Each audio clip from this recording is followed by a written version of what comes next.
The first sound was the splintering of the bank's front door, a percussive crack that ripped through the sleepy afternoon hum of Redemption Creek. Jedediah Jed Stone didn't even flinch. His hand resting on the polished oak of the teller's counter remained perfectly still.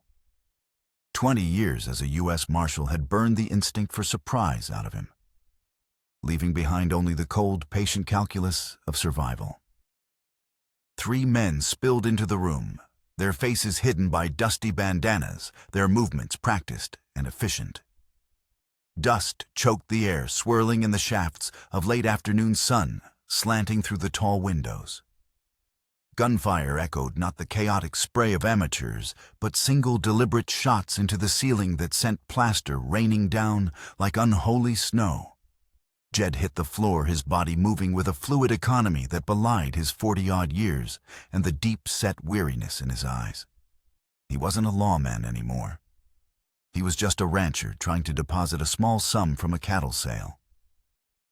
He had no gun, no badge, and no desire to be a hero. The lead robber, a mountain of a man, with a voice like grinding gravel, barked orders. "On the floor, all of you hands where I can see 'em." The bank's few patrons, a nervous homesteader, a young couple, old Mr. Abernathy the clerk, complied with whimpering haste. Jed lay flat, his cheek pressed against the cool, grimy floorboards, his gaze tracking the robbers' movements. They were professionals. One covered the room while the other 2 vaulted the counter and began stuffing canvas bags with currency. It was swift, clean, and impersonal. Just business. Until it wasn't. As the 2 men behind the counter finished their work, the third, a wiry figure with unsettlingly pale blue eyes visible above his mask, broke from his post by the door. He didn't move toward the vault or the tellers. He moved directly, purposefully toward Jed. Jed's muscles tensed. He had made 100 enemies in his time, men who nursed grudges in dark cells from Yuma to Leavenworth. He had always known his past might one day come calling. He just never figured it would be here in a dusty bank, in a town named for a salvation he no longer believed in. The wiry man stopped his boots inches from Jed's face. He didn't speak. He simply knelt, his cold eyes scanning Jed's vest. His gloved hand reached out, not for a wallet, but for the thin silver chain that disappeared into Jed's breast pocket. With a sharp tug, he pulled it free. Hanging from the end of the chain was a small, intricately engraved silver locket. It was tarnished with age and dented from a long-ago scuffle, but to Jed, it was more precious than all the gold in the territorial vault. "What is this?" Jed's voice was low, a dangerous rumble that made the young couple flinch. The man didn't answer. He flicked open the locket's clasp with his thumb. Inside, nestled behind protective glass, were 2 miniature portraits painted with delicate, loving strokes. One was of a woman with warm, smiling eyes and hair the color of spun corn silk. The other was of a small boy with the same eyes and a mischievous grin. Sarah and Daniel. The robbers stared at the portraits for a long, silent moment. Then, with a slow, deliberate motion, he snapped the locket shut and severed the chain with a pair of wire cutters from his belt. He pocketed the locket. It was a violation so profound, so intimate, that it struck Jed with the force of a physical blow. They hadn't just robbed him. They had desecrated a tomb. "Let's go," the leader yelled from the doorway. The wiry man stood and backed away, his pale eyes still locked on Jed's. He offered no explanation, no taunt. The act itself was the message. Jed rose to one knee, his entire being coiled into a single focused point of rage.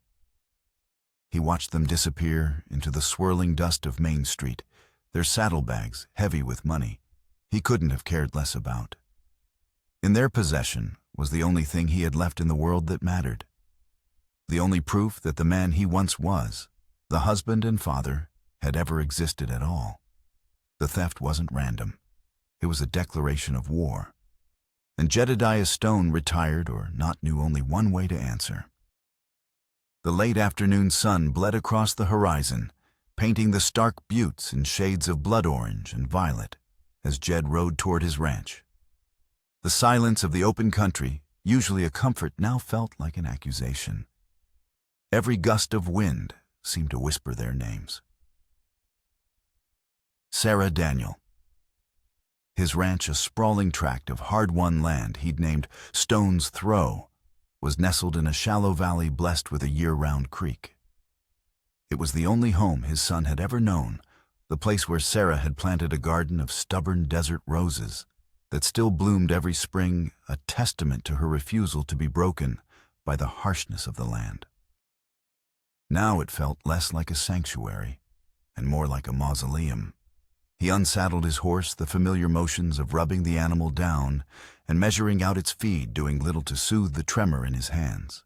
Inside the small, sturdy ranch house, the air was still and heavy with memory. Her rocking chair sat by the cold hearth. Daniel's crudely carved wooden horse lay on the mantelpiece. For 5 years since the fire, Jed had existed here, a ghost, haunting the ruins of his own life. He hadn't lived. He had simply endured. He had simply... On the kitchen table, a crisp envelope lay where he'd left it that morning. The embossed letterhead read, Vance Development Corporation.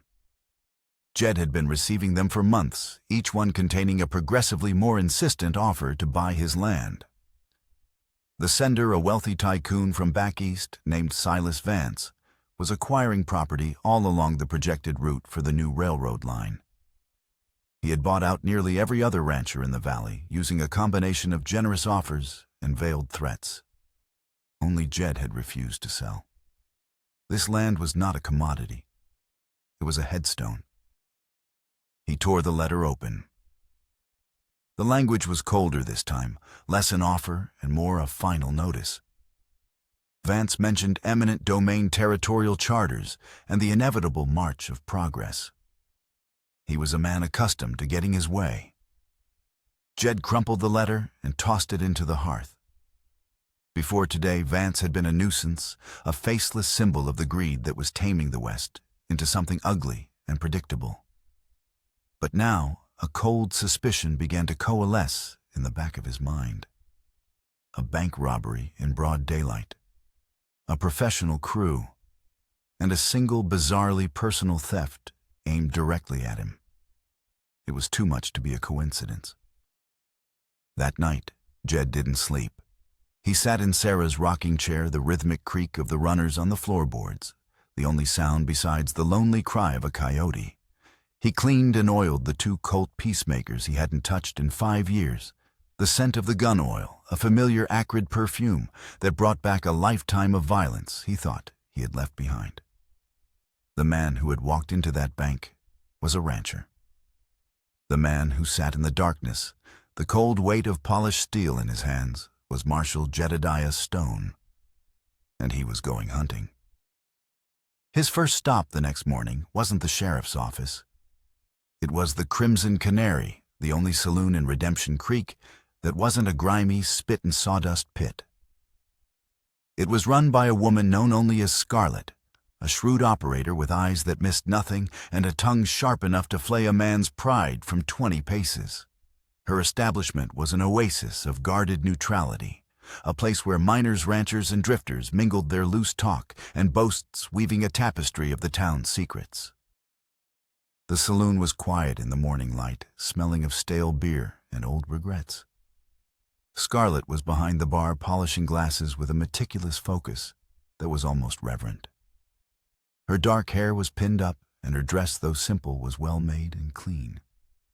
She exuded an air of hard-won respectability that dared anyone to question her past. She looked up as Jed entered, her expression unreadable. "A little early for you, isn't it, Marshal?" She still called him that, half in respect, half in mockery. "I'm not a marshal anymore, Scarlet. And I'm not here for a drink," Jed said, his voice a low gravel. "I'm here for information." She placed a glass on the shelf with a soft click. "Information is rarely free. "I'm looking for a man," Jed said, ignoring her barb. "Wiry build, pale blue eyes. Part of the crew that hit the bank yesterday." Scarlett's hands stilled. She turned to face him, fully leaning against the back of the bar. "I heard about that. Heard they took something of yours. Something personal." News traveled fast in a town this small. "They did," Jed said, his jaw tight. "Vengeance is a thirsty business, Jed, and it rarely ends well." Her tone was cynical, but her eyes held a flicker of something else, a warning born of experience. "This isn't about vengeance," Jed lied as much to himself as to her. "It's about getting back what's mine." Scarlett studied his face for a long moment, then gave a slight, almost imperceptible nod toward a back table where a lone man was nursing a bottle. "That's Gus. He's one of Vance's surveyors. Drinks more than he works. He might have seen something. Vance's crews are camped out by the old cottonwoods north of town." Jed placed a silver dollar on the bar. "Obliged." "Jed," she called out as he turned to leave. He paused at the door. "Be careful," she said, her voice softer than he'd ever heard it. "Silas Vance isn't the kind of man who leaves loose ends." The warning echoed in his mind as he rode north, the sun climbing higher in a mercilessly blue sky. The heat shimmered above the cracked earth, and the air, thick with the scent of sagebrush and dust, was a furnace against his skin. The camp was just where Scarlett had said it would be, a collection of canvas tents and lean-tos huddled in the shade of a few scraggly cottonwood trees by a dried-up creek bed. Jed left his horse tethered a half-mile away and approached on foot, moving with the practiced stealth of a predator. He found a high vantage point in a rocky outcropping that overlooked the camp. Most of the men were out, likely working on the railroad survey. Only a few remained tending to horses or sleeping off the previous night's whiskey. And there, sitting by a low fire cleaning a rifle, was his man. The wiry build was unmistakable, as was the distinctive scar that ran through his left eyebrow, a detail Jed had seared into his memory. He waited. Patience was a lawman's greatest weapon. Hours crawled by. The sun beat down, and the rocks he lay on grew hot enough to cook on. Finally, as twilight began to purple the sky, a rider approached the camp. The man was dressed better than the others in a clean duster and a fine hat. Jed recognized him as Vance's foreman, a hard case named Fletcher. The wiry man with the scar stood as Fletcher dismounted. Jed was too far to hear their words clearly, but he didn't need to. He watched as Fletcher handed the man a small, heavy pouch payment, no doubt. Then the wiry man reached into his own pocket and produced something small and silver. He handed it to Fletcher. The locket. Fletcher held it for a moment, turning it over in his hand before slipping it into his coat pocket. He spoke a few more words, clapped the man on the shoulder, and remounted his horse, riding off in the direction of town. The pieces slammed together in Jed's mind with the force of a physical blow. The robbers didn't work for themselves. They worked for Vance. And the theft of the locket, the one thing that tied him to his past, to his wife and son, wasn't a random act of cruelty. It was the point. It was the message. Silas Vance wasn't just trying to buy his land. He was trying to erase him. Jed now had the what and the who. All that remained was the most important question of all: why. Sheriff Brody Miller was a man drowning in his own compromises. He was older than Jed, with a paunch that strained the buttons of his uniform, and a face etched with the weary resignation of a man who had long ago traded his principles for a quiet life. His office, a cramped space that smelled of stale coffee and desperation, was a testament to his authority or lack thereof. Paperwork was piled high on his desk, and the most recent wanted poster on the wall was 3 years out of date. Jed Miller said, leaning back in his groaning chair. He gestured to a rickety seat. "Didn't expect to see you in here. Heard you had some trouble at the bank." "Trouble found me," Brody Jed said, remaining standing. He preferred to keep his feet. The men who hit that bank were hired muscle, and their boss is Silas Vance.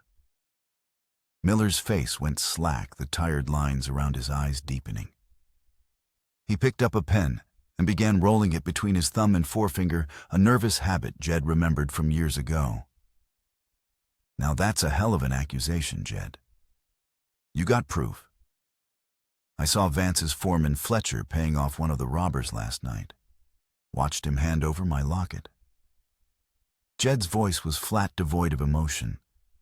He was presenting a case just as he had 100 times before.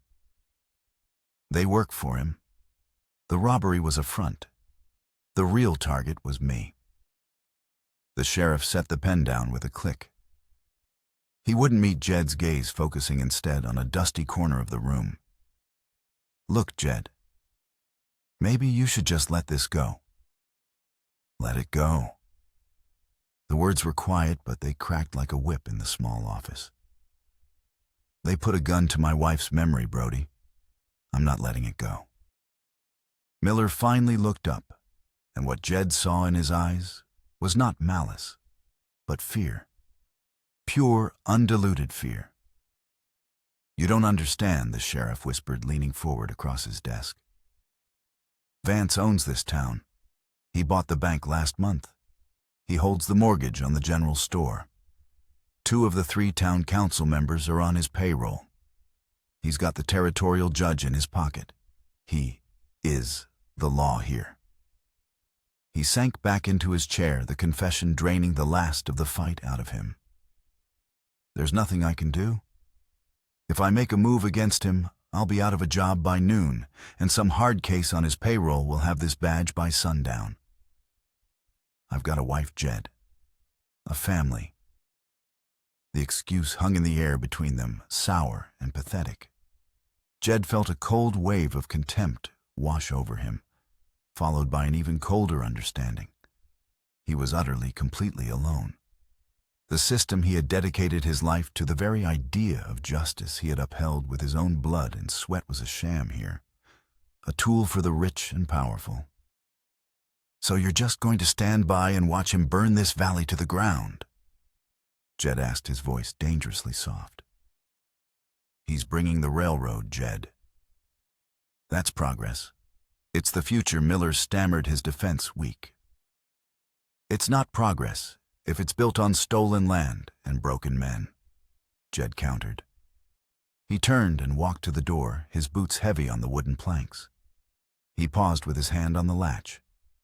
"When I took the oath, Brody, it was a promise to stand for those who couldn't stand for themselves. I guess some of us just remember our promises longer than others." He stepped out into the harsh sunlight, leaving the sheriff to suffocate in his carefully constructed cage of fear. There would be no help from the law. If he wanted justice, he would have to make it himself. The thought didn't frighten him. It clarified things. The rules were gone. There was only Vance, and there was him. His steps led him almost of their own accord, back to the Crimson Canary. The saloon was more crowded now, the midday heat having driven men inside in search of shade and cheap whiskey. Scarlett was holding court behind the bar, her movements deft, her expression a mask of professional neutrality. She saw him enter, and her eyes narrowed slightly. Jed took a seat at the far end of the bar, away from the main crowd. She finished serving a customer and ambled over, wiping the polished wood with a clean cloth. "Back so soon?" she asked, her voice low. "You don't look like a man who found what he was looking for." "I found it," Jed replied, staring into the dark grain of the wood. "And it's worse than I thought. The law in this town is a wholly owned subsidiary of the Vance Development Corporation. I'm on my own." Scarlett stopped wiping the bar. She leaned in closer, her scent a faint mix of lavender and whiskey. "I told you he wasn't a man to be trifled with." "What are you going to do?" "What he doesn't expect," Jed said, finally meeting her gaze. He thinks he's dealing with a broken-down rancher. He's about to find out he's dealing with something else entirely. But I can't do it alone. I need a partner. Someone who knows this town, who hears the whispers. Someone who has as much to lose as I do if Vance gets everything he wants. Her cynical mask slipped back into place. I don't get involved in men's wars, Marshall. It's bad for business. He's already squeezing you, Scarlet, Jed pressed. I've seen his men in here making your customers nervous. I've heard the talk. He wants to buy this place, tear it down, and build some fancy hotel. How long before he stops asking and starts telling your independence is the only thing you have? Are you going to let him take it from you? He had struck a nerve. He saw it in the tightening of her jaw, the flicker of fury in her eyes. Scarlet had fought for every inch of her life for this saloon, for the right to be her own woman in a world that tried to put every woman in a neat little box. The idea of a man like Vance simply taking it all away was anathema to her. She was silent for a full minute, her gaze distant. She was weighing the risks, calculating the odds. Finally, she let out a slow breath. What do you need from me? Ears, Jed said. Tell me what his men are saying when their tongues get loose. Tell me about his shipments, his payrolls, his weaknesses. Information is ammunition, Scarlet, and we're going to build an arsenal. She gave a curt nod, her decision made. An uneasy alliance was forged in the smoky dimness of the saloon, a partnership between a disgraced lawman and a cynical saloon owner, two outcasts bound by a common enemy. There's one more thing, Jed said, his voice dropping even lower. He slid his spare Colt Peacemaker across the bar. It was a beautiful weapon, perfectly balanced, its wooden grip worn smooth from use. You might need this. Scarlet looked at the gun, then back at him. A wry, humorless smile touched her lips. I know how to use one. I know, Jed said. But I'm going to teach you how to use it so you never miss. In the days that followed, an unlikely partnership took root. By day, Jed was a solitary rancher mending fences and tending his small herd. By night, he was a ghost, mapping Vance's operations, learning the routines of his men. And Scarlet became his eyes and ears, her saloon a clearinghouse for careless words and drunken boasts. She learned that Fletcher, the foreman, had a weakness for cards, and that Vance had a private locked office in the new hotel he was building at the edge of town. One evening, after the last customer had stumbled out, Jed met her in the empty saloon. He set up a line of bottles on the far wall. Under the low light of a single lantern, he showed her the finer points of the weapon, the stance, the grip, the slow, steady squeeze of the trigger. Don't aim with your eye. He instructed, his voice a low murmur as he stood behind her, adjusting her posture. Aim with your entire body. Feel the weight of it. It's a part of you. The shot shouldn't be a surprise. She was a natural student, calm and steady. Her first shots were wide, but she didn't get frustrated. She listened, adjusted, and tried again. The first bottle shattered with a satisfying explosion of glass. A genuine, unguarded smile lit up her face, and for a moment, Jed saw the woman she might have been before the world had forced her to build walls around her heart. Not bad for a saloon keeper, he grunted, trying to keep his tone gruff. Not bad for a broken-down marshal, she retorted, the familiar, cynical edge returning to her voice. But the smile lingered in her eyes. Their investigation began to yield results. They uncovered a pattern of systemic corruption, extortion, forged deeds, violent intimidation. Vance wasn't just building a railroad. He was building an empire, and Redemption Creek was merely the first stone in its foundation. But the central mystery remained. Why the obsession with Jed? Why the personal targeted cruelty of stealing the locket? The breakthrough came from an unlikely source. A disgraced surveyor, the same man Jed had first seen in the saloon, stumbled into the Crimson Canary one night, drunk and fired by Fletcher for a costly mistake. Scarlett, sensing an opportunity, sat with him, pouring him free whiskey and listening to his rambling, self-pitying tirade. That Vance the surveyor slurred his words thick.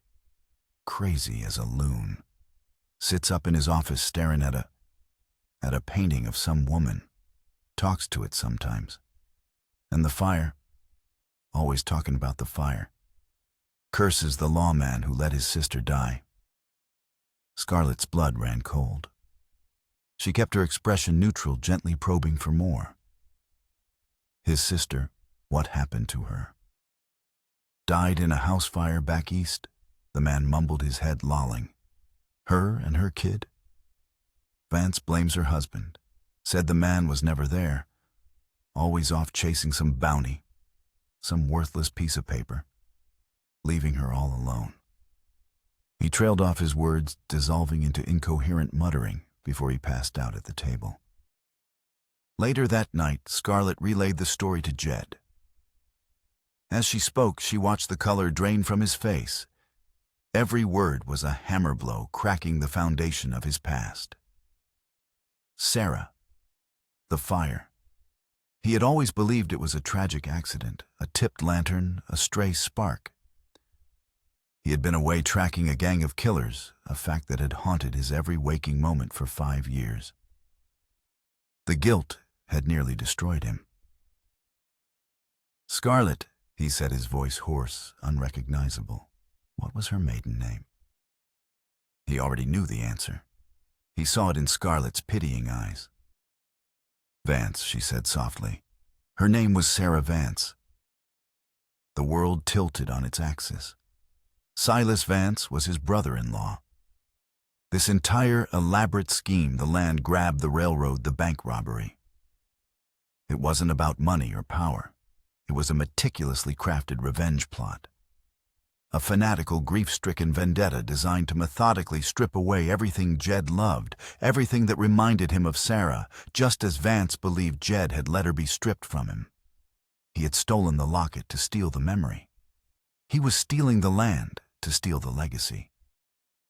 Jed stood up his chair, scraping loudly against the floor.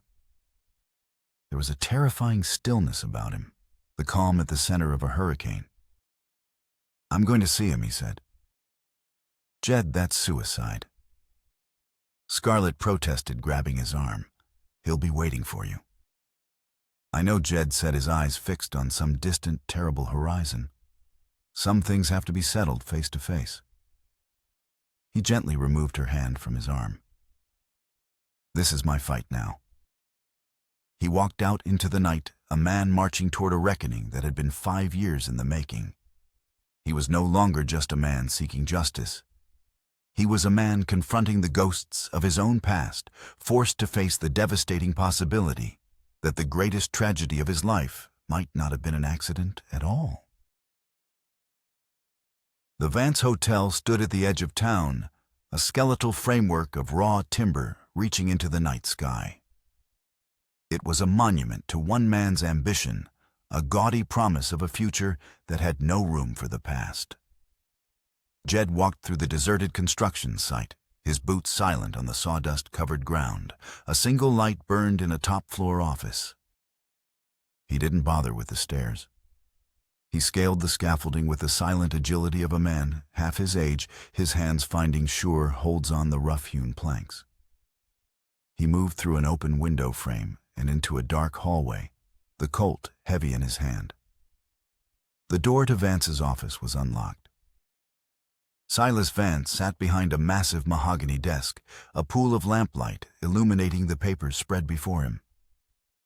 He was a man of contrasts, impeccably dressed in a tailored suit, yet with a wild, haunted look in his eyes. He didn't seem surprised to see Jed.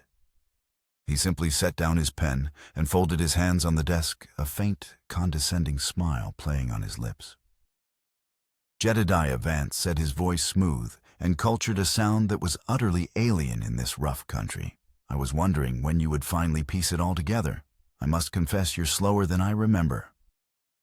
On the wall behind him hung a large, beautifully rendered oil painting. It was a portrait of Sarah, but not the smiling, vibrant woman from Jed's locket. This Sarah was younger, more serious, her eyes filled with a melancholy that Jed had never allowed himself to see. "You're her brother," Jed stated, his voice a low growl.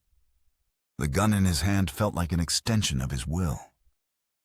"I am," Vance affirmed, his smile widening, "and you are the man who killed her."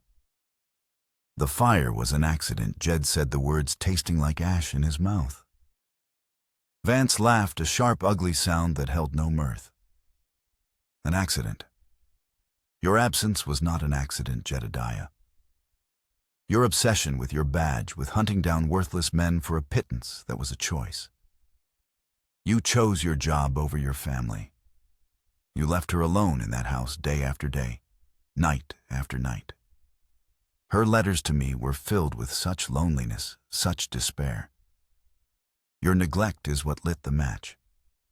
The flames were merely a formality."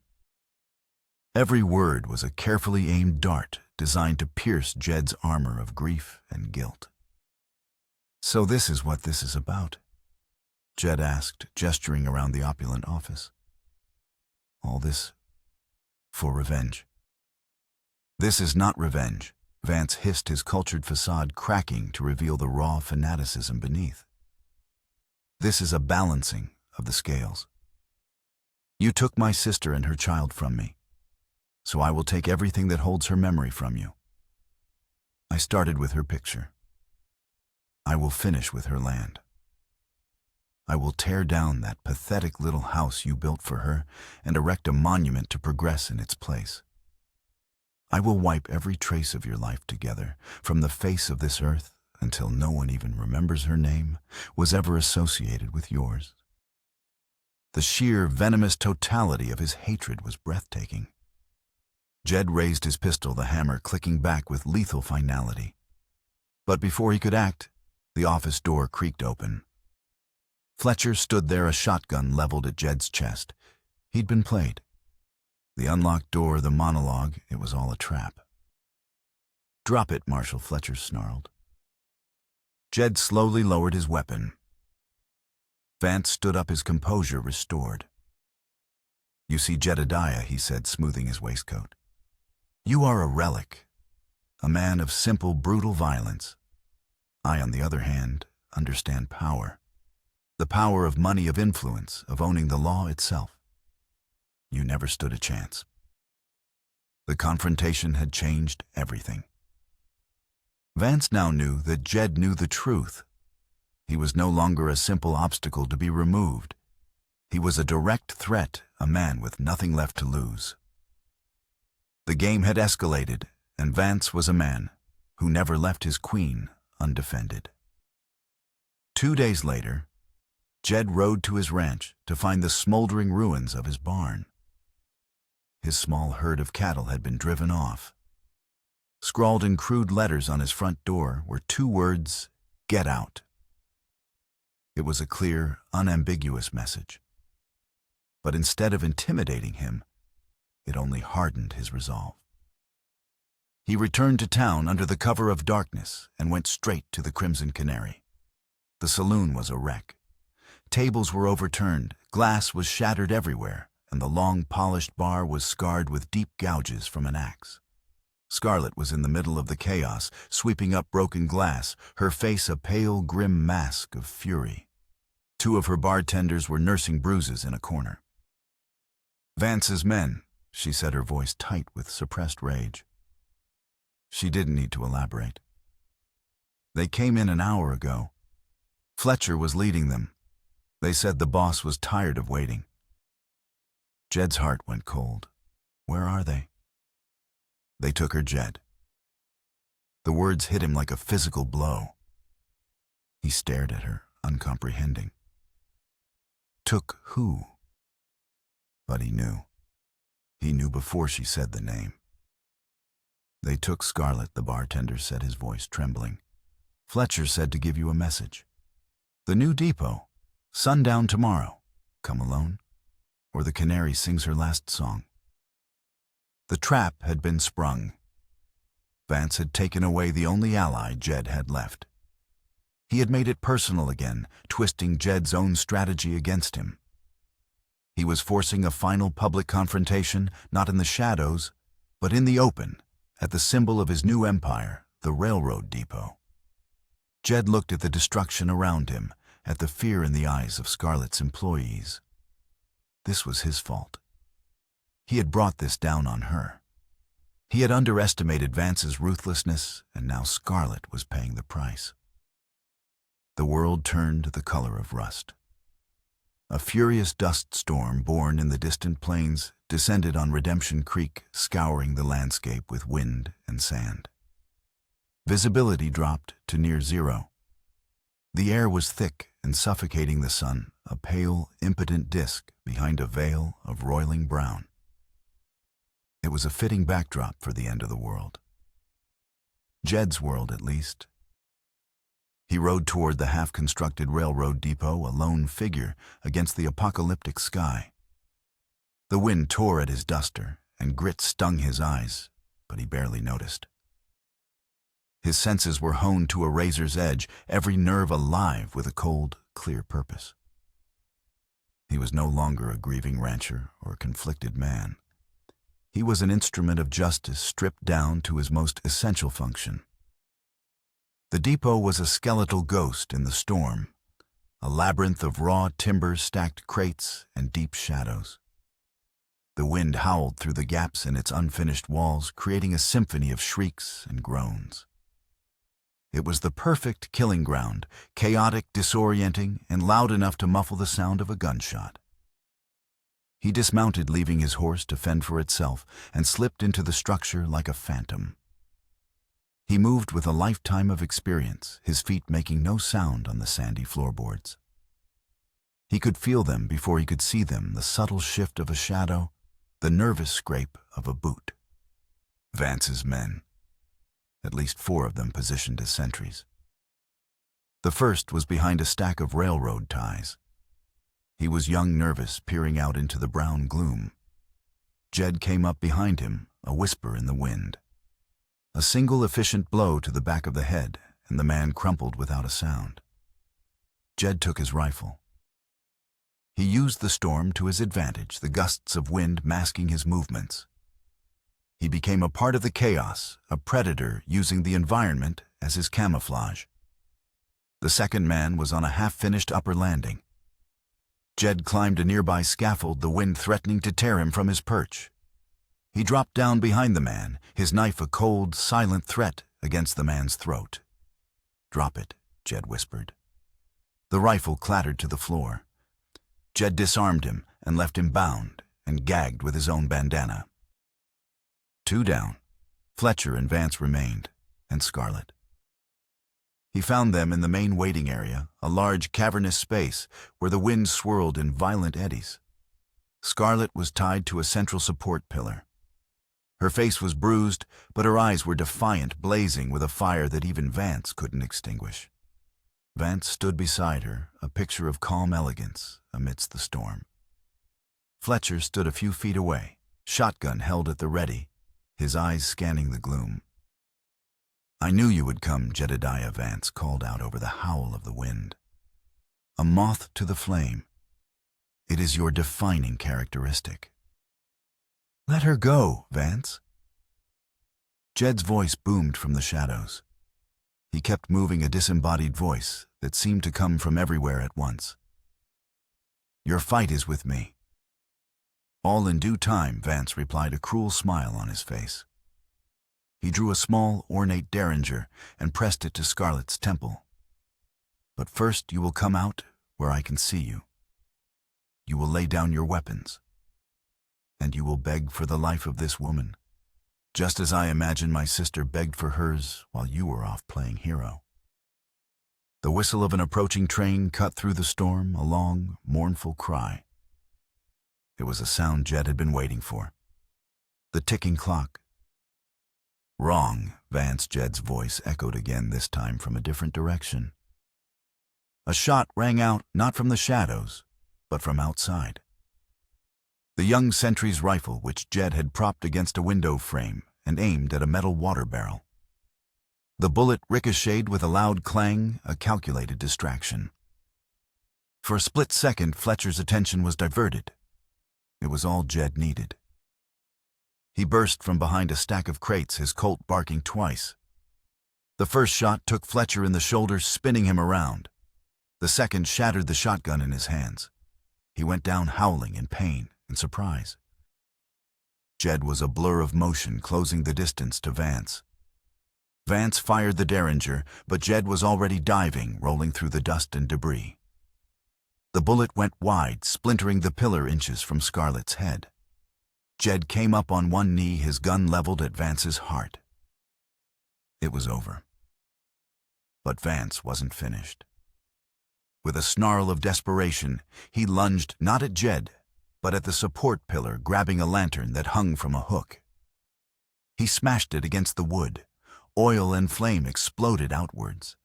The dry, unfinished timber caught instantly. Fire, hungry and alive, began to race up the pillar towards the ceiling. "If I cannot have my justice, then we will all burn together," Vance screamed, his face illuminated by the growing inferno, his eyes wild with madness. The two men met in a brutal, desperate struggle, their fists and bodies slamming against each other. They were no longer men of intellect or law. They were primal forces of hatred and grief. The fire roared around them, smoke filling the room, the heat becoming unbearable. During the struggle, Jed felt something hard fall from Vance's torn coat. A small leather pouch. He kicked it away instinctively, focusing on the fight. He drove his fist into Vance's jaw, sending him staggering back.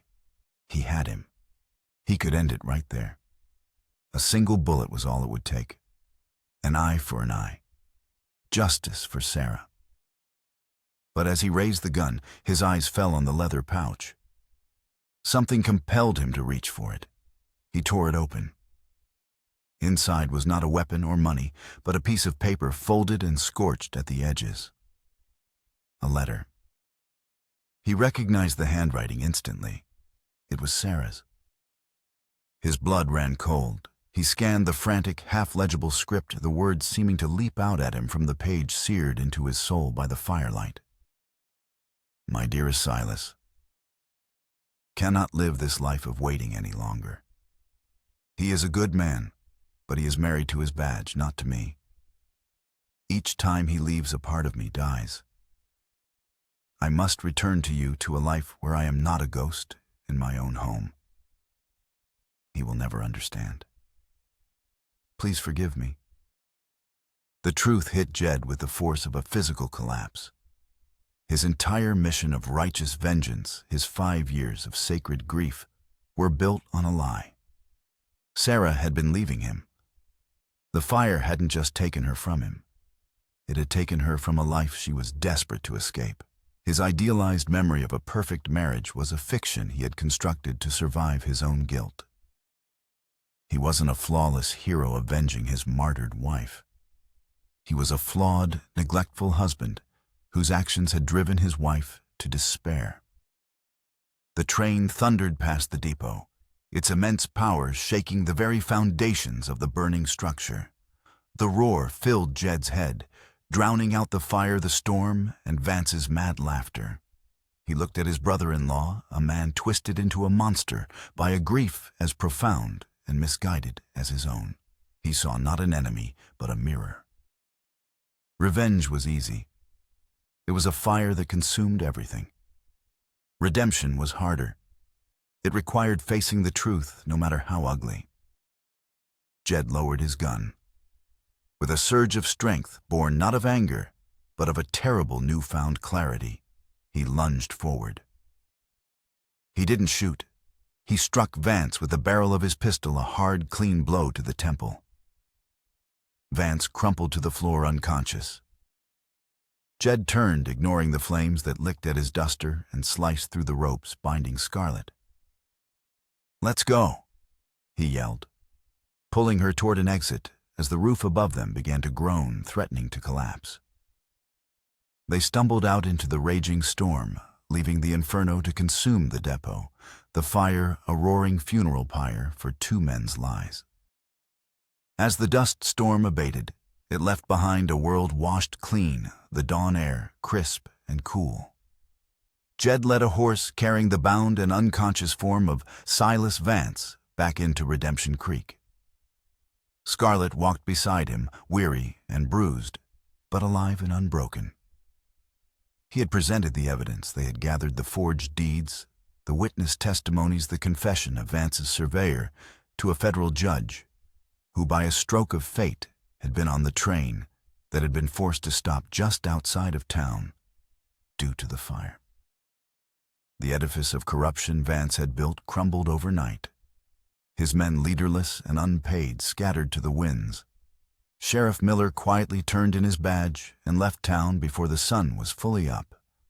The people of Redemption Creek, so long held in the grip of fear and intimidation, began to emerge from their shells, blinking in the unfamiliar light of hope.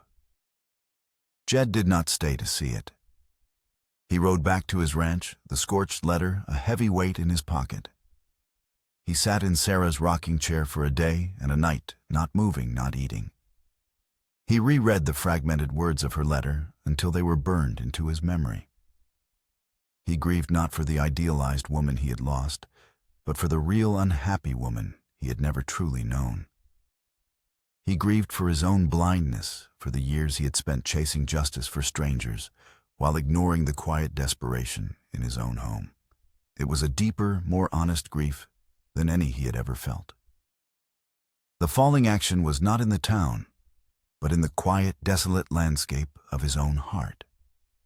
He had to process the painful truth that he was not just a victim of tragedy, but one of its architects.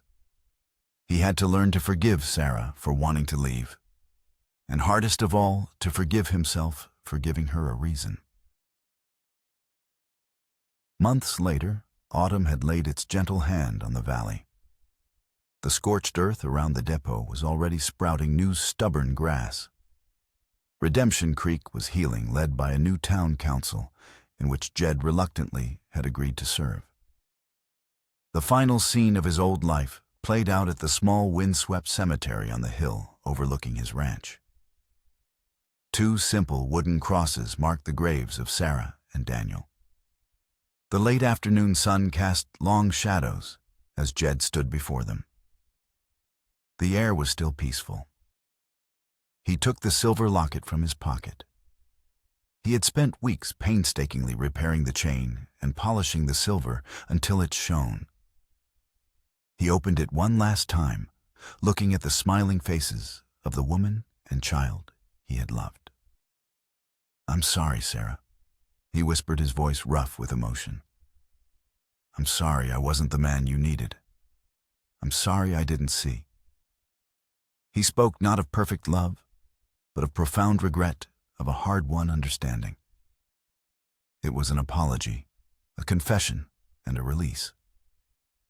He gently placed the locket on her headstone, leaving it to catch the last rays of the setting sun. He was letting go of the idealized memory, the ghost he had clung to for so long. Then he took out the scorched letter. He read it one final time, the painful words, now a part of him, a reminder of the complex, messy truth of their life together. He folded it carefully and returned it to his own pocket. He would keep this. This was his penance and his path to redemption. As he turned to leave, he saw a figure waiting for him by the cemetery gate. It was Scarlett. She wasn't smiling, nor was her expression one of pity. It was simply one of quiet, steadfast companionship. There was no hint of romance between them, but something deeper, more resilient, the unbreakable bond of shared survival. "Thought you could use some company," she said, her voice carrying on the gentle breeze. Jed walked toward her, a small, genuine smile touching his lips for the first time in what felt like a lifetime. The weight on his shoulders felt lighter now, not gone, but manageable. "The council meets tomorrow," he said, his tone practical, forward-looking. "We're voting on the charter for the new schoolhouse. We've got work to do." She nodded, falling into step beside him. They walked away from the graves, not toward the isolation of his ranch, but toward the distant, welcoming lights of the town. Two broken souls scarred by their pasts, but not defined by them, who had found a new shared purpose in rebuilding a community.